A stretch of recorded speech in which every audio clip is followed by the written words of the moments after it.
Good evening and welcome to Between the Lanes, episode number 91. I'm Ron, And I'm Shane. and we are here to talk about slot cars and races and wherever else the wind blows us tonight. And we've got plenty of places to go. So, again, welcome to Between the Lanes, episode number 91. Find us on YouTube. Slot Racer is the channel. We have 91 episodes up, some how-to videos, and some special episodes. And we even are going to add a special episode tonight. So talk about that more. Find us on Facebook. Between the Lanes is the page.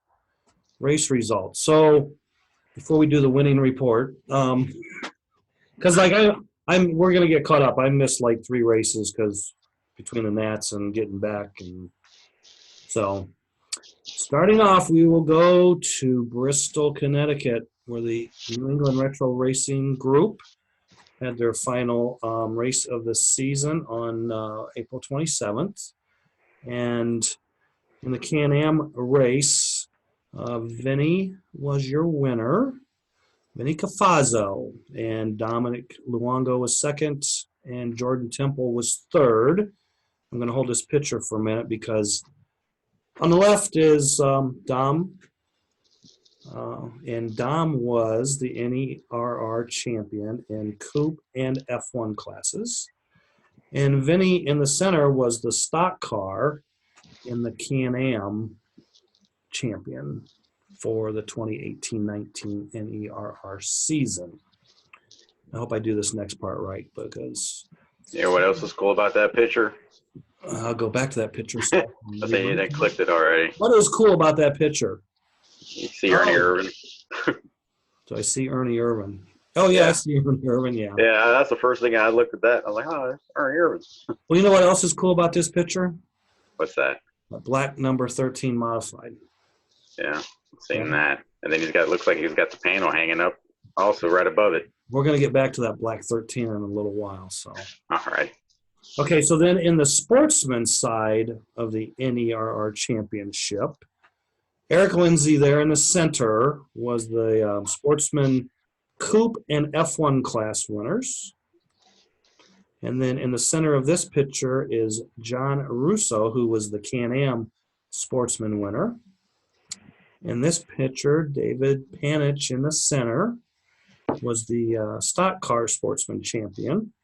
And Dave was also the overall series champion for the sportsman side, and Vinny Cafazzo was the overall NERR champion because they combined like all the class totals, point totals, and come up with like the grand master or whatever overall champion. We'll call it that. So, and then in the no picks section, I didn't see any pictures for this race. So. Also on the weekend of the 27th of April, NorCal Retro was in action at Motown Raceway in Modesto, California.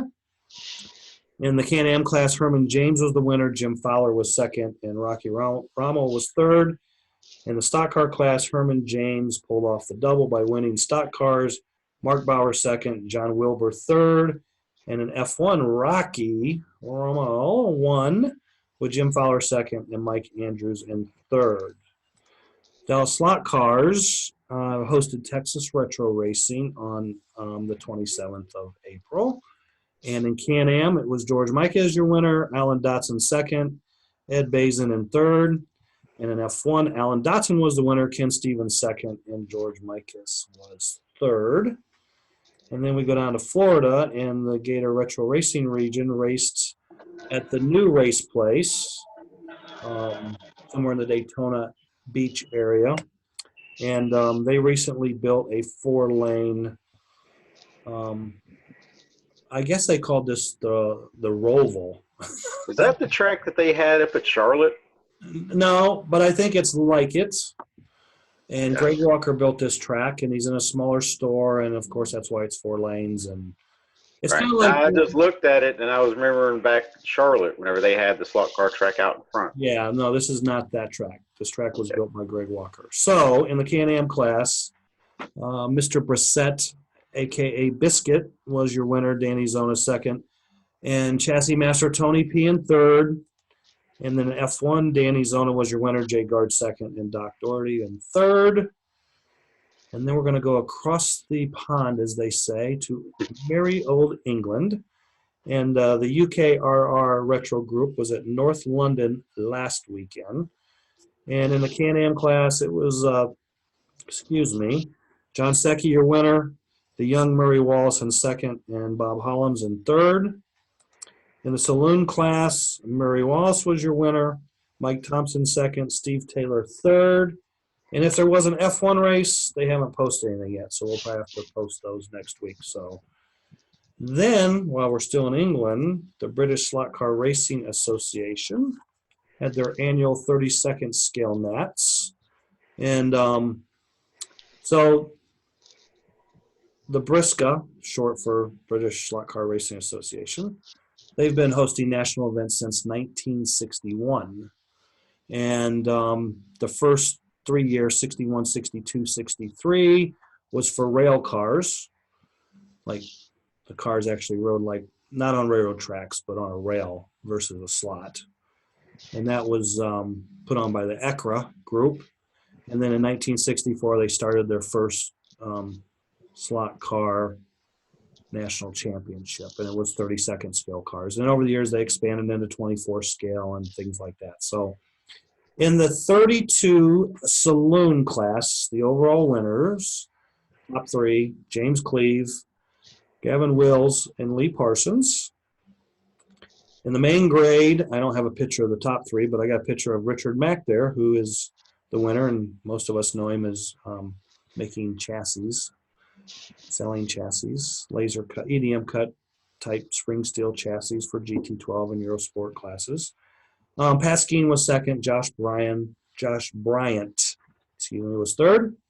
And in the clubman grade, it was Colin Wilkinson, the winner, Ian Howard second, and Mark Lyons in third. And then in the F1, your overall was Ross Grogan in the center, your winner, Will Stenman second, and James Cleve third. And I don't know if I have a picture. Yeah, F1 main grade, Mick Metcalf was the winner, Steve Sargent second, and Mike Davies in third.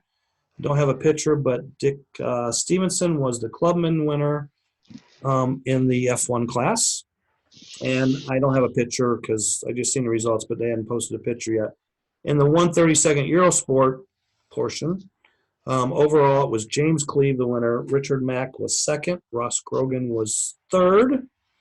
In the main grade, Richard Mack was the winner, Josh Bryant second, Ron Kittle third, and the clubman winner there was Dick Stevenson as well. So from the UK, we go back to the flatlands of Illinois, Bloomington, Illinois, Mid-America Hobbies, Flat Track Frenzy #1.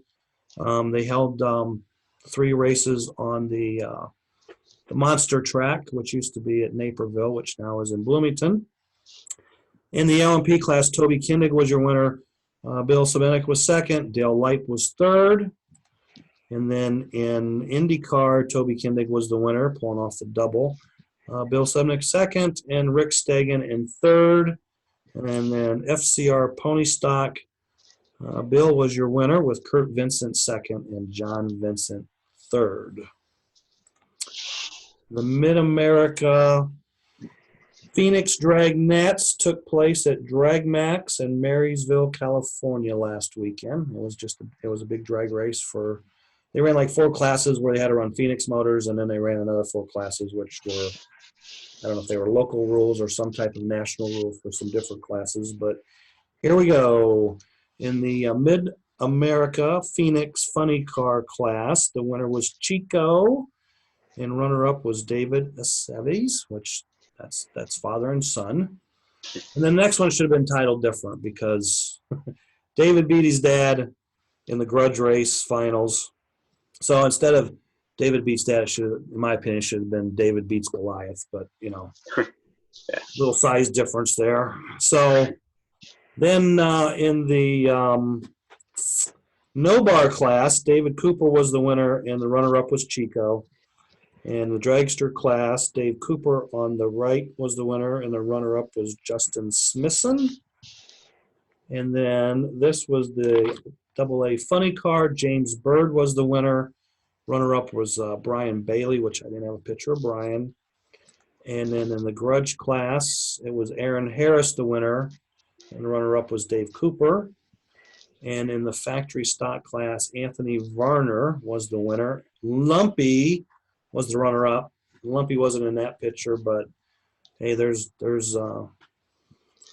Cooper and Mr. Lumpy. So shout out to Lumpy.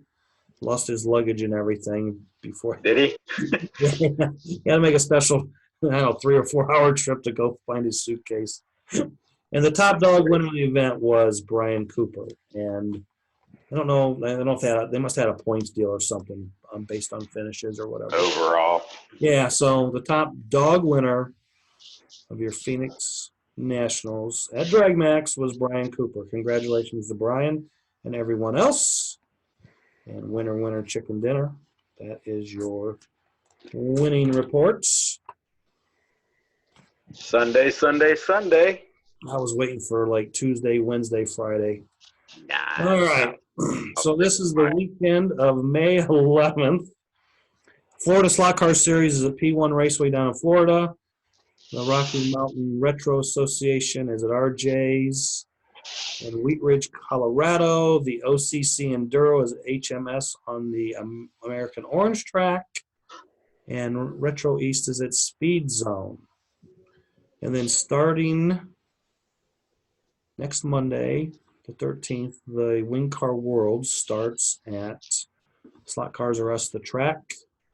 White House, Tennessee. Tracy Brown's the host. Should be a good time. And then the weekend of the 17th, 18th, we've got Gator Retro Racing Region in action. The Gaithersburg 1100 will be at Speed Zone. And Flexi Palooza will be on the 17th and 18th, Friday, Saturday, at Mark's Model World in Canton, Ohio. And then on Sunday following that race, same location, just different day, will be the Group F World Championship races that MMW has hosted for the last, 5 or 6 years, something like that. Right. And Memorial Day weekend, we've got the Apex 600, which is a hard body race in Murfreesboro, Tennessee. And Texas Retro will be at Dallas Slot Cars. And the AWRA will be at Thunder Road. And there was a AWRA race this last weekend, but no results have been posted as of showtime. So we'll have to report back on that next week. But there was a couple of things that went on there we'll talk about here in a little bit. So in memorandum, so last week, Grant Osborne from Canada had passed away. Grant was a longtime racing enthusiast, shop owner, manufacturer from Canada. He was involved with O'Connor Hobbies and Raceway for a long time up there. And Mark Portman, a.k.a. Meatball, drag racer, very well known in the slot car drag racing world. He also passed away last week. And yesterday it was announced, or I guess Monday, it was announced that Jim Mills, a.k.a. Hack, that's right, I didn't even really know, I never could remember his real name, because it was always Right. super around great guy. He raced with us there at Fremont, and he would travel and run some OCC races and some retro races in the Ohio area. He passed away on Sunday. It was announced on Monday. So rest in peace. And so back to that black 13 modified, huh? But This is a black 13 sprint car. So this is Joe Ligori, and he raced here in Anderson last weekend. Wing sprints on asphalt. Joe's returned to both wing sprint car racing and asphalt racing. He said it had been 5 years since he ran a sprint car with a wing on it. And you could tell because he had all these cuts. Yeah, that's what I was going to say. You just look at his head, and you can tell how long it's been. So, because I went to the track and I was like, I see he's got these 2 cuts in his head, and I'm thinking, wow, what did he hit his head on? And then after a few seconds, I'm like, oh, he's been hitting his head on the wing probably. Yeah, he But he sent me never a said anything picture. to me about it, but he told you about it. So, Yeah, well, he sent me a picture, and he's like, "You ever had this happen?" And I'm like, he's like the wing, and I'm like, no. so Joe didn't win. Joe finished fifth. And then I did a little video of kind of like what slot car racers do when they're not racing slot cars. So it's like about a 3 to 4 minute long video. It'll be up after the show's over on the YouTube channel Slot Racer. That'd be cool. Just kind of fun. It's just him kind of getting in the car and getting buckled in. And, there's a few comments made, and Right. then pushing him out and pushing him off. So yeah. So you know what? It was my first time that I've been back to Anderson Speed. I've lived here for like 10 years, but Right. oh no, more than 10 years, but So it was funny it's because like 17 years. It's the first time I've been to Anderson Speedway since 1985, and it's like less than 2 miles from my shop. I mean, when they're running over there, or anytime they're running race cars, I can hear them. I mean, right. but I've not had any. So I went. Joe had texted me earlier in the week, asked if I was gonna. Well, first he wanted to know how much, or he texted me and said, a big fast one sticker would look good on the side of this. I thought, well, yeah, if you're putting it on there for free, it'll look real good. But we didn't talk money, and you can see there's no fast one sticker on there. But so I thought, well, maybe I'll go see him run. And it rained all day Saturday, and I knew it was going to quit raining, and they could probably get it in because the track dries pretty quick. And I took a nap, and I got up about 7:45, and thought, yeah, let's go to the track. And so yeah, he didn't get done racing until a little bit after midnight. The 50-lap feature that took like an hour to run. Right. No truck Yeah, got stuck in the field, Whenever he was telling me about this race, he was How many thinking it guys? was Anderson, South Carolina, because he was like, "Have you ever been to that track?" And I was like, "Yeah, I've been to that track." I was like, "We raced at that track." And as he looked more into it, he's like, "No, this is in Indiana." And I was like, "Yeah, never been there." Yeah, world's fastest quarter-mile banked asphalt track, so they claim. But I mean, sprint car. I think qualifying lap was 11:06, so that's cruising pretty good. But then you go to Winchester, and that's like, I think the record over there is 12 something, 12:06. It's a half-mile track. So anyway, Same distance, second off the pace. Yeah, a little bigger banks. You just kind of burp the throttle, if not, hold it wide open. But all right, so I think the next segment's called "What We Seen at the Nats." Yes, and we talked about this on the show last week, and Walker was like, "Do you have a picture of my 4.5-inch stock car with the body taped on it?" And I said, "No, but we'll have it on the show next week." So yeah, there's a 3 times stock car in the C main. The body had come unhinged, and he went over and he put a big piece of tape around the bottom of the chassis and the top of the body to keep it on. And wasn't his motor smoking at one point? Yeah, I think he finally pulled out of the race because he smoked his motor. I don't remember. I think he got a little liberal with the tape there on the right front fender and the front grille. Well, that's probably why he burned his motor up. He taped up. He wasn't getting no air. I don't know how this passed tech because the windows weren't clear. But hey, so. And there's no front bumper. Yeah, no front bumper. Yeah. Yeah, and if you probably look down, you could probably see chassis there on the right front corner. So. Yeah, there's a body mount. Yeah. Well, you may not be able to see that looking straight down, but I bet. Oh, and then the right front doesn't roll because it's locked in by the tape. Oh, that's true. Yeah, they're supposed to roll. We're taking the crap out of this thing. That's okay. Walker finished about dead last in that race, so. And then, the old "don't take a nap when you're at the." Yeah, I was gonna say, is that before I got the lane change stickers on them, or after I see the lane change stickers on them? Yeah, that was before you got tattooed. So this is Timmy Bottoms, the big easy chair. That's a really cool chair. I wish I had room to bring that back with me, but it's been painted and it's kind of just a cool chair. Everyone sits in it. I sat in it a couple times. I was like, I gotta get up. Yeah.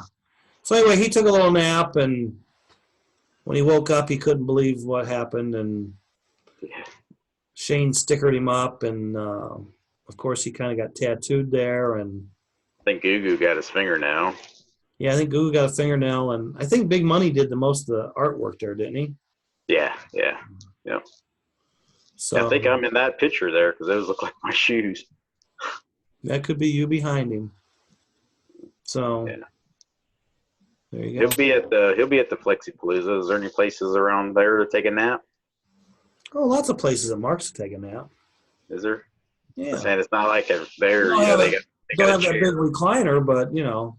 Right. That'd be funny. And Ernie Mazzetti was there, and he had a kind of a. I didn't get a close enough picture of this unique kind of one-off chassis that. Behind the scenes. Yeah. He had some really unique body movement there, and it's kind of hard to explain without being able to see it better. But the body kind of floats inside the pans, like the body doesn't mount to the pans per se. Right. And it was kind of cool. And I told him, like, because this car is made to fit the real narrow motor that he has, which will be in the next picture. I said, you should probably try and build a chassis with that type movement with a big motor box. And you might, he says, well, I never thought about that. So maybe he'll have a new Eurosport chassis coming out soon. So there's a close-up picture of the long but narrow motor. And it's amazing how narrow this motor is compared to Yeah. other. Well, I was seeing whenever you were. I think he had you cut one of the comms. Yeah, he had me cut a comm on. And I was looking at it, and I think he even was showing me and all that. And I was just like, yeah, this is crazy. So I think the stack is about 600 long, like a 16D. Right. But he, Ernie was playing with this a couple years ago, and he was using HO blanks. So he has since went out and had some actual blanks or laminations, EDM cut and pressed together, and a proper blank for like. Looks good. Yeah, and Dan Miller, PK fame, did that work, and they're like 9 and 10 turn arms. Like 9 turns of 23, I think was one, and I don't remember the numbers, but there was 3 different lines, and there was 9 turns and 10 turns, and the only thing that changed was the wire gauge size. And I didn't really get a chance to watch the car go around the track, but yeah, I don't think I watched it. Ernie drove the car. I don't think he had anyone really drive it. Not that he was hiding it or anything, but right. I want to say he had he was out there making laps. Oh, ran it, I think, a little bit. Oh, okay. Yeah, he said, because I think he says, well, I'm not going 4.1s, but I'm going 4.3s or something. And I said, that's probably more you than it is the car, because right. You haven't drove on this track for a long time, and you haven't raced those cars in a long time. So that, and I think it was open practice, so they're telling he was out on the track with. He may have been trying to protect it. And it takes time to shake the rust off when you don't race as often. Right. So, just another cool thing seen at the Nats between tattoos and tape, and tattoos, tape, and tiny motors. How about that? The 3 T's of the Nats. The 3 T's. 3 T's. Funny. And this ain't a T, but that was a visitor that I killed downstairs by the restaurant. Yeah, as long as it wasn't in the restaurant. Yeah, I think he might have been coming out of the restaurant. I don't know if he maybe had too much to drink or eat, but we were carrying our stuff in. I set it down, and here he come, kind of like, oh, that's interesting. He's coming to say hello, and you killed him. Yeah. And then the 3 stock car champions. There you go. Dale Sr., 4-inch stock car champion Terry Watson, and 4.5-inch champion Roger Schmidt. So we rented a house, and I don't know, we were like 7 minutes from this, and I didn't know, right. And I don't know, something came up. If I would have thought about it at the time, we could have probably went by Cody's shop and seen the supers, because he only lives like 10 minutes from there. Okay, so anyway, it's one of those deals. Now you think about it, Yeah, I told Terry, I said, well, being as we're here, we want to just take one morning and take a sightseeing detour and go down and see Dale and the memorial there for him. And I mean, it was kind of eerie because, we went down there Saturday morning, and I mean, there was no one there. I mean, I expected people to be there, and I mean, there was no one there. We were the only three there, and walked around. And so anyway, 3 stock car champions. So now we're going to go into the Wayback time machine for a few minutes, which will lead to a topic of discussion after this segment is over. So, a little backstory. Last night I was trying to find out some information about the Purple Angel and the Angel tracks that were, well, currently there's one. The Purple Angel is in California at Fast Tracks in Rockland, California. And, I had felt all along, or I kind of remembered there was two Angel tracks that Chris Dads had built. And then Chico come in and, he said, well, we used to race a Hollister and they had the Angel there and a King Cobra and a couple other tracks. And it started rattling the memory banks a little bit. And then Chris Dads came in and said, yeah, there was 2 Angels that went to California. One was blue, and I don't remember if he said the other one was purple or not, but he confirmed that there were 2 Angels. So that kind of made me feel good because I was going by memory. Right. And then when Chico mentioned the Hollister track, I remember, well, the slot car bulletins used to put in a raceway directory of all the tracks. Yeah, towards the back. Yeah, it was probably the best directory we had ever at any point, definitely at that time. Right. So anyway, I posted I just took some pictures and posted the tracks listed, and he said that wasn't the right slot car heaven, and I was thinking that when Paul Mayers put that info together, I thought he'd put the tracks that were at the raceways like underneath the information, but he didn't. So it was hard, and I told the Colvins, and I would have to get my shovel out and dig deep and go through the TOA newsletters to probably find out a more accurate when, where, why, and how of which Angel went where. And even Chris, because I knew that one Angel went to Bakersfield, and Chris Dads even said that. So they claim that the Purple Angel that's there now has been in the Sacramento area for 20 years. So anyway, so while I'm going through some old slot car bulletins, I went across this, this race report from California, slot car heaven, and they had 97 GTP cars at this race, which at that time was like a record. And I don't think we've ever, and these weren't all flexi cars. I mean, these were Eurosports and GT12s and a class they called 124th B and A production. And they had 97 entries, and all the classes used, high downforce GTP bodies at the time. And it's like, I don't know, a lot of cars for a one-day race. Yeah, say not for a one-day race, but I think the record for Mid-South at one time, back whenever we were hot and heavy here, was 100. And we had 3 tracks. We went to one track, it was 102, which it was a 2-day event, 5 classes, Friday, Saturday.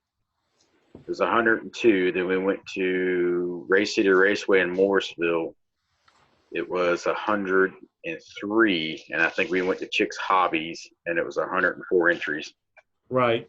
Well, so that's like Downtown Don used to run a series, which really the NorCal scale series is kind of the grandson of what Downtown Don started years ago with. Everything was around Robin, Maine. They were doing it out. You that's what we did. We never purple, and they would get 125 to 140 cars at these races once a month. I mean, it was just incredible. Right. And you kind of, you think about it. So at the Nats, we were there 6 weeks?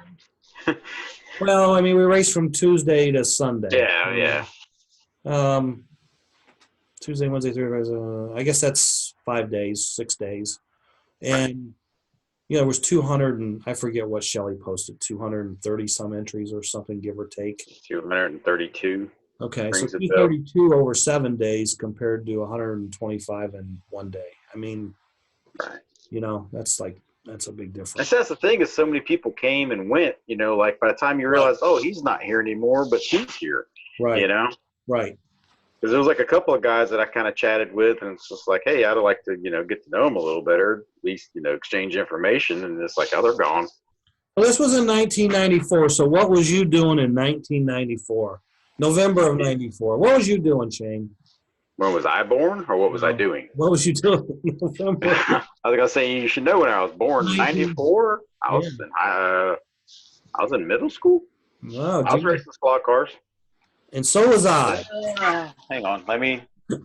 Um, see, my first ever award for point series was '97.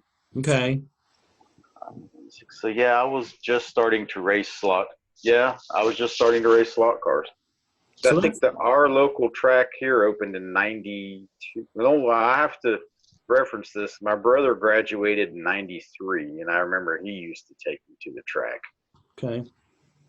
So yeah, I was slot car racing. I was oval racing, 4.5-inch cars, and Larry Mattingly and I forget who else was involved. Pardon me, Larry. I can't remember. It was Larry and I think Kevin Stevenson. They started this thing called NOSCRA, like Northern Oval Series something. I don't remember the exact. And I don't think this was their very first race. It was kind of their first race of a series they started that ran in northwest Pennsylvania or northeast Pennsylvania, northwest Ohio. And we raced at Mineral Ridge, the first race. And we ran 4.5-inch cars with 40 thousandths thick bodies. Because I think they had been playing locally at RGO.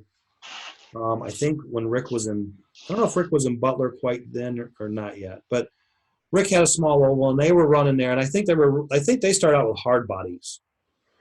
And Larry had said, hey, would Parma make their 4.5-inch bodies out of 40 thousandths for us maybe? And so we started making the bodies out of 40 thousandths. And I still have that body. I still have that car because I screwed the body to the chassis. Like I would take like the self for the motor. I just the button head motor screws. You couldn't. I don't think we were allowed to add pin tubes.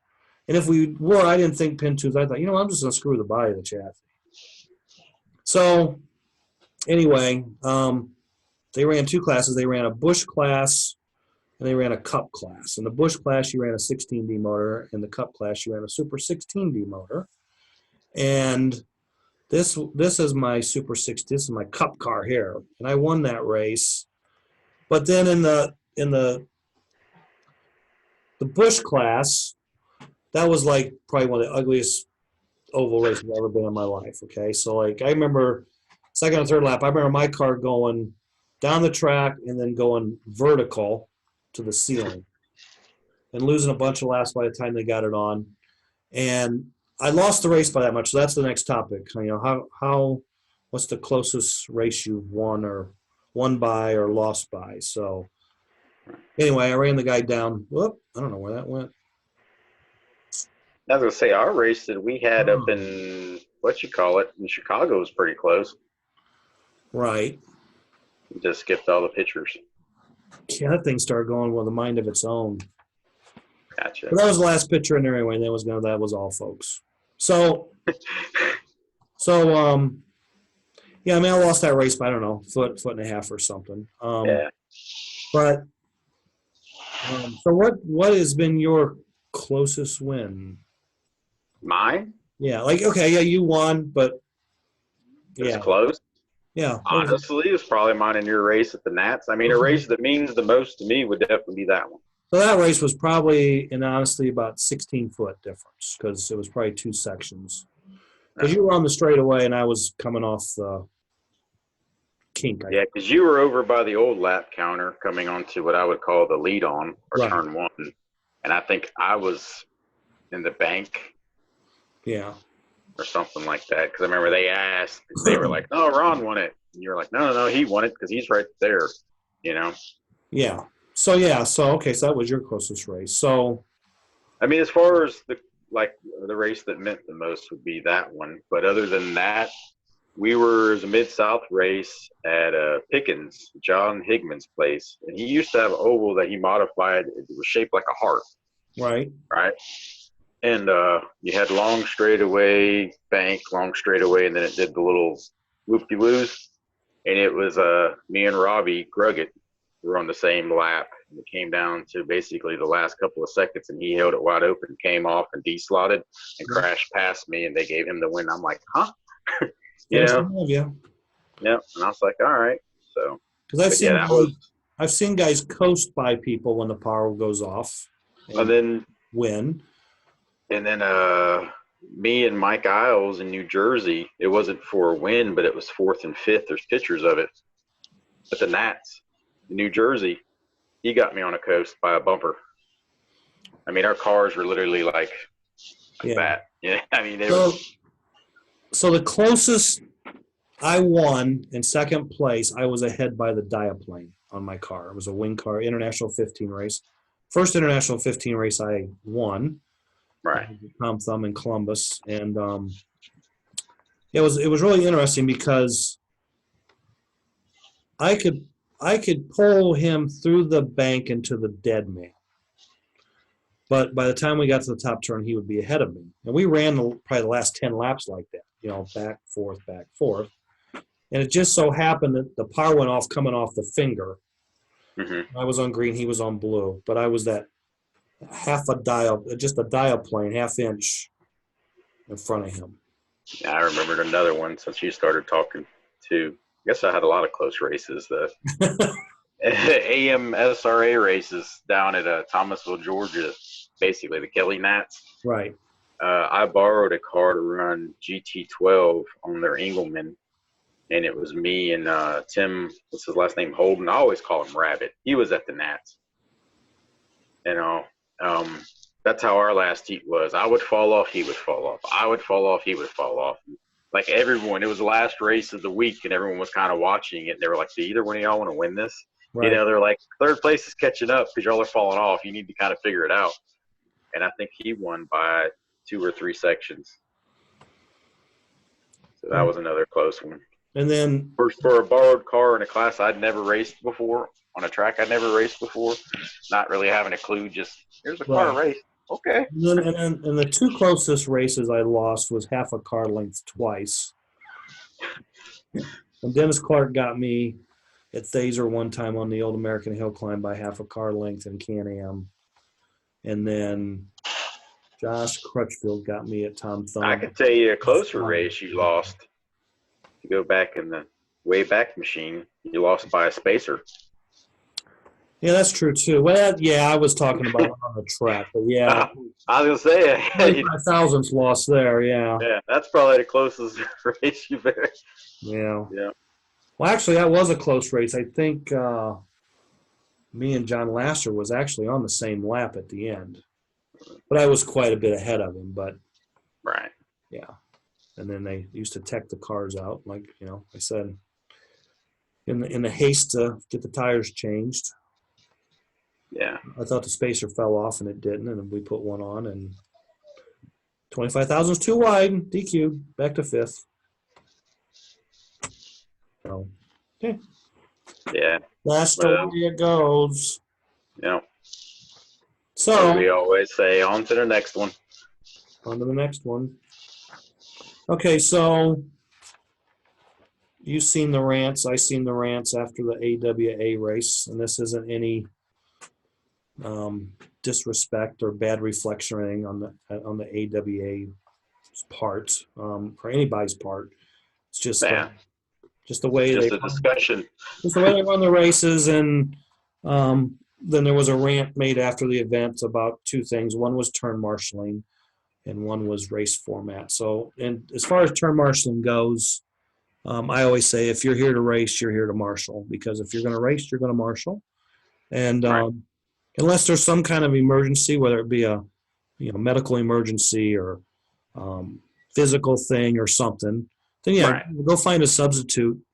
I think there's been one race I've ever raced in to where I honestly just did not feel like turn. I was like, I don't want. I went to the director and I was like, what is the penalty if I do not turn marshal?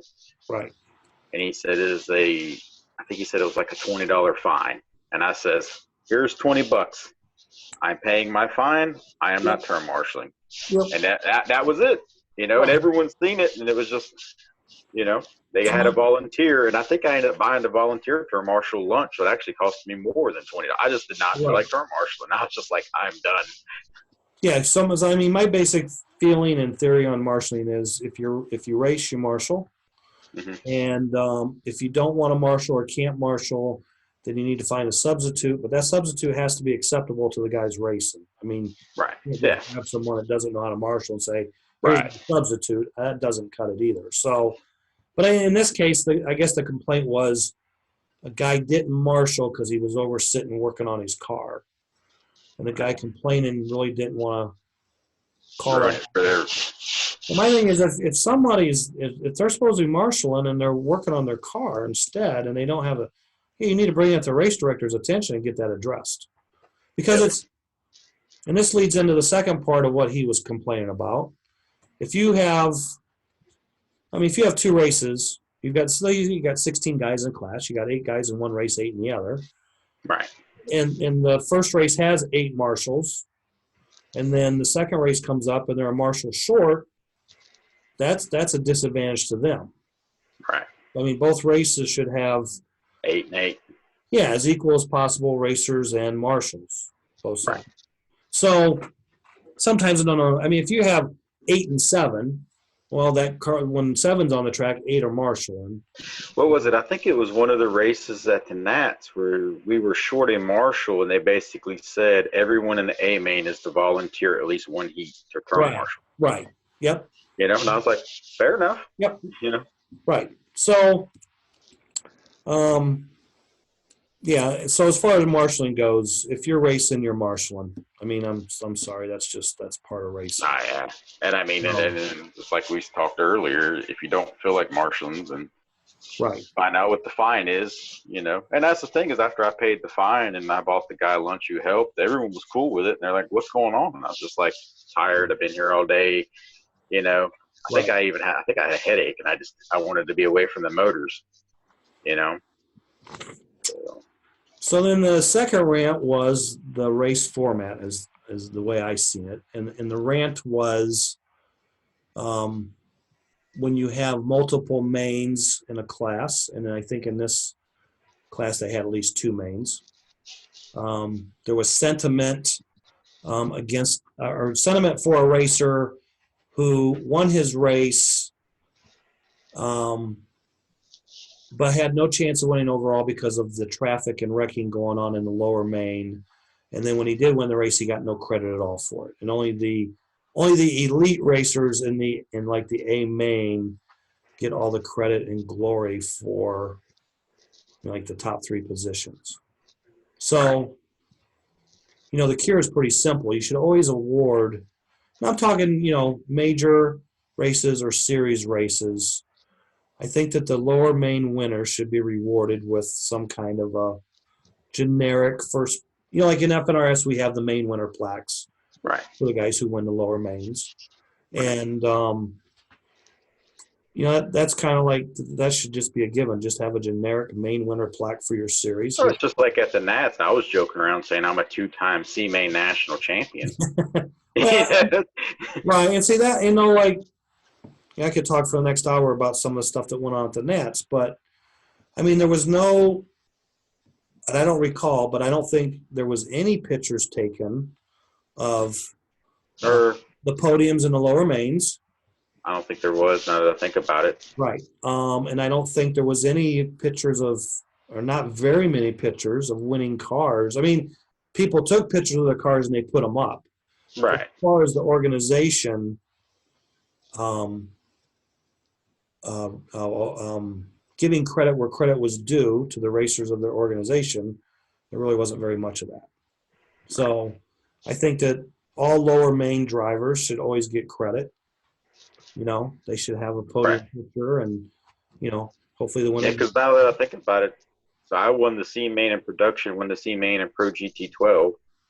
And I don't recall the top three of us because me and Right. Bobby were both in the C main. So I told Bobby, I was like, hey, let's make it a race between us. Let's make it fun. Right. Right. And then in the Pro GT12 race, Matt Bruce was actually in it with us. And we had like a three-way race going. So it was kind of fun because we were kind of trash talking each other because it was Right. funny. We were all in the C main, Right. you know, and it's like I had problems, Bobby had problems, Matt had problems. And in the end, I guess I prevailed and had the least amount of problems and just kind of held on for dear life.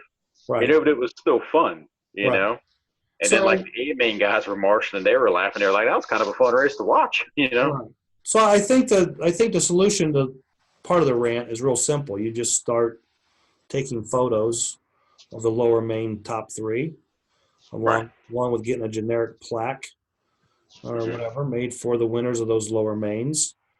And as far as the rest of the rant, you know, like, well, the lower main guys don't stand a chance of finishing in the top three or let alone winning from a lower main overall. Yeah, I don't really agree with that because, I mean, Well, we've both been at races that we've seen people in the C, D, E, and F finish in the top 8. well, yeah, okay. I mean, it goes both ways, okay? Right. You know, you can look at lower mains and look, again, no disrespect to anybody because Right. you know, I was there at one time in my racing deal, but Oh, yeah. there's guys, no matter how hard you try, you cannot make them win. Right. Even if you change the format from multiple mains to a big round robin, those guys are in the lower mains because that's where their effort puts them. You know what I'm saying? Like, No, yeah. you got to qualify good to be in the faster races or, you know, up the ladder. And if you don't qualify good or you're not that fast or you're not that good a driver yet or whatever, Yeah. you know, I mean, you went up, you qualified, you did your best you could, boom, you qualified in where you're at. Right. So there are times that good drivers, fast drivers, have a bad qualifying run and they're in a lower main. You've seen it. I've seen guys from C mains and B mains, either they're in the top three at the end of the day or they've won overall. I mean, we had a race at Detroit a couple years ago, a retro race. The top three was, first place was the winner of the A main, second place overall was the winner of the B main, and third place overall was the winner of the C main. Yeah. But there was a huge gap in qualifying times. I mean, look at Walker. I mean, we've seen Walker from the B main. Right. What was it? Was it the big money race in Durham? Where he was in the B main. He finished second. And y'all were trying to figure out. Yeah, yeah. We're like, Walker might win this, you know. Right. Yep. Because I remember, Russ, how many laps we got to turn to stay, you know, beat Walker? You know, like no one knew. It went from y'all racing each other to now we need to race Walker. Well, yeah, now we need to race each other, but we also need to stay on. Yeah, to Stay beat ahead of Walker. Yeah. Right. So, like I always say, qualifying and racing is two different things. Oh, yeah. You know, so. I mean, you've heard me say it a whole bunch of times. I generally don't qualify well. Right. For whatever reason, my nerves get to me, or it's just like, you know. And I generally race better than I qualify. Right. But I generally always try to qualify in the A main, you know. Right. And see here, okay, so another solution that was posted was just make everything a round robin. Okay. Okay, fine. Put everybody in a round robin. You know, and somehow the thought is, well, everyone will have to deal with the same traffic. No, they won't. Some guys are going to be on the track when the better drivers are on there, and they're going to be off the track when the worst drivers. But then there's some drivers that will be on the track with the bad drivers, and they'll be off the track when the good drivers are on. So the thing is, even if you put everybody in a round robin, okay, the guy that won the B that didn't get any credit probably won't finish in the top three in a round robin, so he won't get any credit there either. Right. So keep the multiple mains, guys racing with guys of their speed, you know. Right. Yeah. And just start giving those lower main winners and podiums Right. A little credit. I mean, I always look at qualifying in the A main as an achievement. You know. I mean, to me, okay, like in order to win the A main, you need to be in the A main Right. 9 out of 10 times. Okay, so the first race is getting into the A main, whether you're racing into it or you're qualifying into it. Right. Get me in the A main, and Right. we'll take it from there. That's just like you were there whenever Pete Reams qualified in the A main. Mm-hmm. I think it was what, an FNRS race, and then at the end of the race, I walked up to him and I was like, "Well, what do you think racing with the A main guys?" And he's like, "I'll never do it again." I'm like, "Why?" And he's like, "Y'all guys don't come off, and y'all Well, go fast, you know." he made the A main in the LMP Pro Challenge Flexi race too. Did he? Maybe it was that race. I remember it was one of the races. I know he had a big smile on his face. He had fun, Well, you see, know. okay, so when we started the retro deal, and we were going to Tom Thumb racing, we didn't qualify. We just drew for whatever race you were going to be in. If there was 24 guys, there was 24 numbers and a hat. If you were 1 through 8, you're in the A race, and if you're in 17 through Right. whatever, you're in the C race, and in between. Yeah. So, and then we didn't get to pick our own lane color.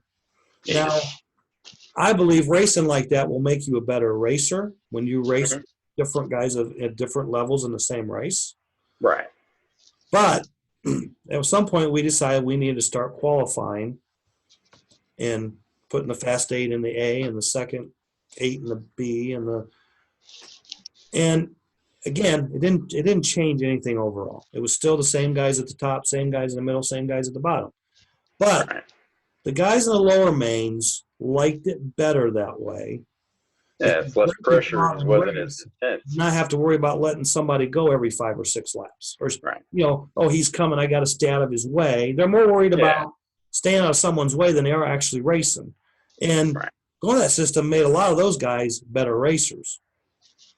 And like I always say, if you race, your goal should always be to do better the next time you go back. Yeah.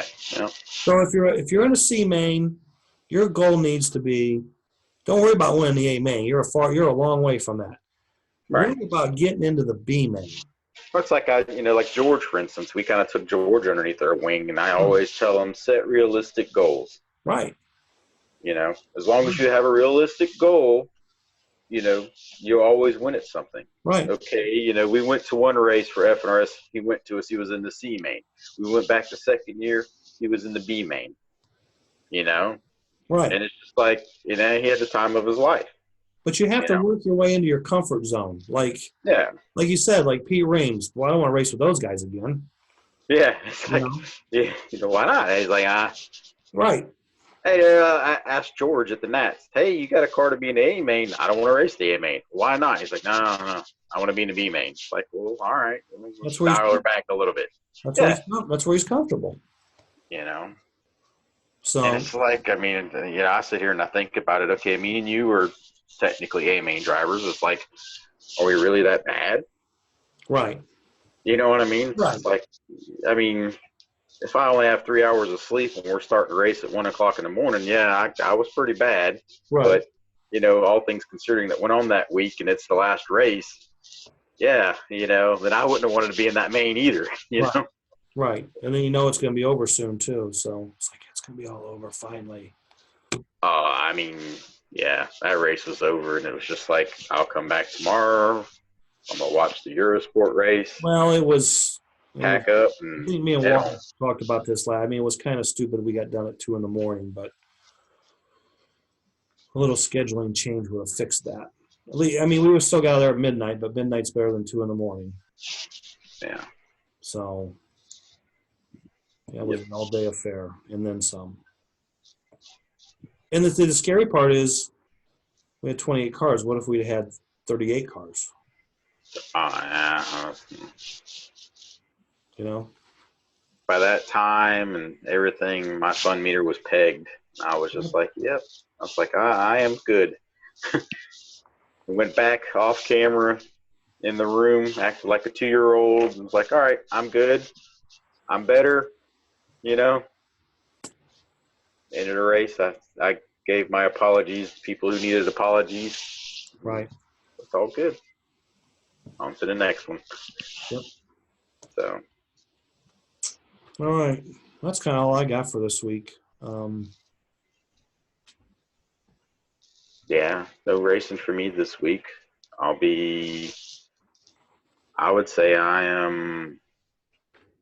would probably say I'm like 85% ready for Palooza. I got 2 cars here.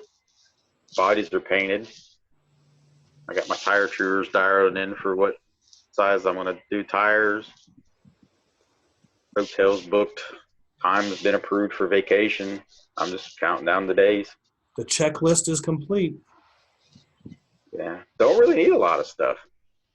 Okay, you bodies, know what bodies we're going to run.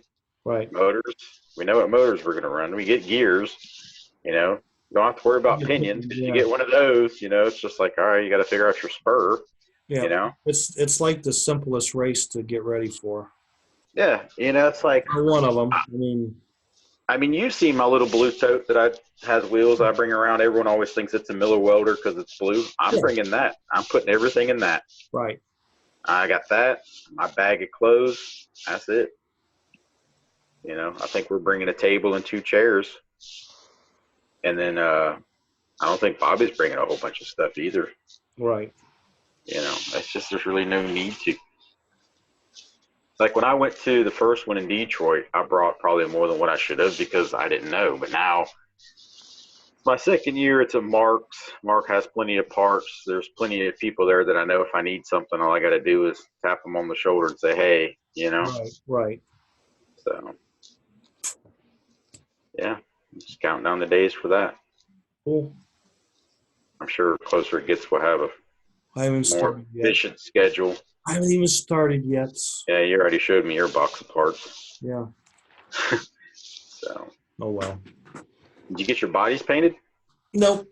No, which I won't. No, see, here's the thing. Okay, like, I don't know how that's going to go because I screwed up my airbrush painting. Yeah, I remember your bodies for the Nats, and I haven't checked to see if that works yet or not. And well, like I said, you got a Harbor Freight, don't you? Yeah, I know. Well, again, I haven't checked yet. And maybe I'll just go out to Carburetor and get a cheap airbrush, and then I've just got it as a backup. But I haven't done that yet. So thanks for reminding me. I'm going to make a note. Airbrush. There you go. Airbrush. Put a star by it. Yep. Dad used to always laugh at me because I had my list. Yeah, saying Dad used to laugh at me because I'd make a list of stuff to check off on the car. And it was always funny because, like, check oil level, had a star. Change oil, had a star. He asked one day, why do you have all these stars? I was like, that's the important stuff. Yep.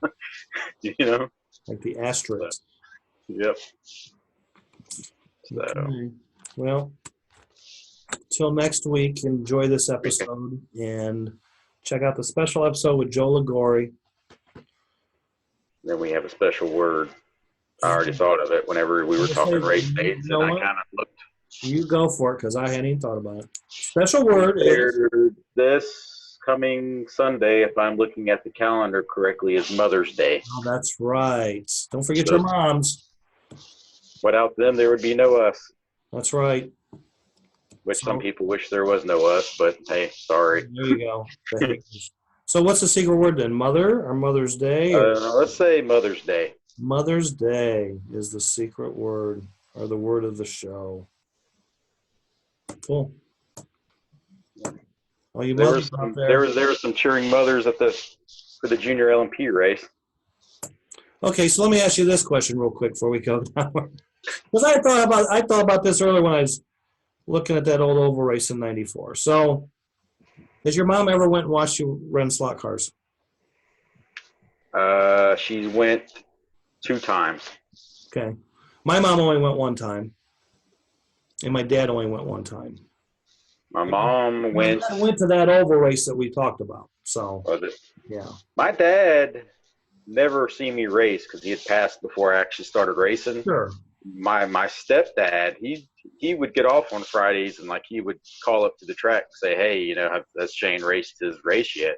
Because say like every So like one Friday would be 4.5 inch NASCAR, 4.5 inch NAS truck, and 4 inch NASCAR. And then the following week would be 4 inch GTP, Super 16D, 4 inch GTP, 16D. Then they had some other class, but they would like rotate it, So like one week you would run, if it was like GTP week, you would run 1 week. You would do 16Ds first, and next time it would come around, we would do Supers first. And he would come by and watch. My oldest brother and my niece, they came by and watched. But as far as my mom, I think she's watched me practice twice, and she may have seen one race. But I don't even think she's ever seen me race. I've tried to get her to come to some of these races because she was raised in Statesville. So I always told her, I was like, Statesville's maybe a 30-minute ride up the road from Concord.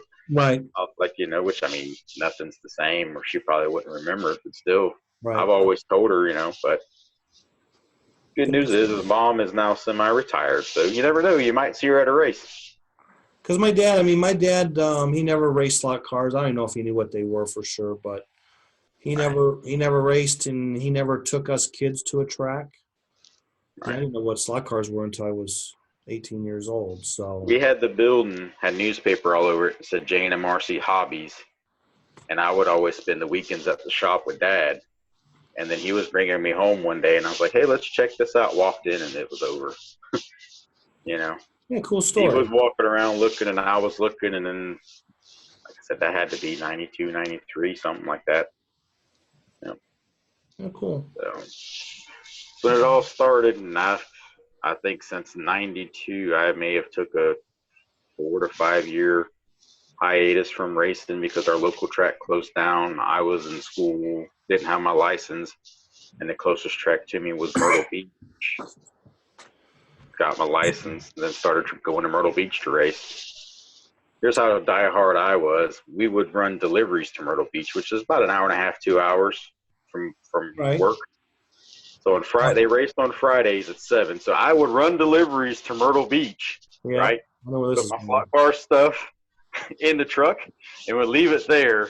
So it was set up, and I had my pit spot. Right. Come back, then get my personal vehicle, drive back to Myrtle Beach, race, get done racing at 11, 12 o'clock at night in uniform, work clothes and all, and drive back. Oh, yeah. The things we've done for slot car racing. Back whenever I was super diehard. Now you ask me to do that again. It's like, yeah, I would do it, but there would be no driving back. I'd be, Yeah, I hear you. All right. So everybody get Mom some flowers. Dinner. I think that's what me and Mom are doing Sunday. Going to dinner. I go to my brother's. Spend time with Mom if you can. If not, call her. Send her flowers, something. I don't know. Chocolates. Yeah. So if you're racing this weekend, good luck. Be safe. Don't let Mom beat you up because you went racing instead of buying her flowers. So. Or do like my mom does. I buy her chocolates, and she yells at me because I end up eating the chocolates. It's happened. I like Reese's, so. And then join us next week for episode 92. That's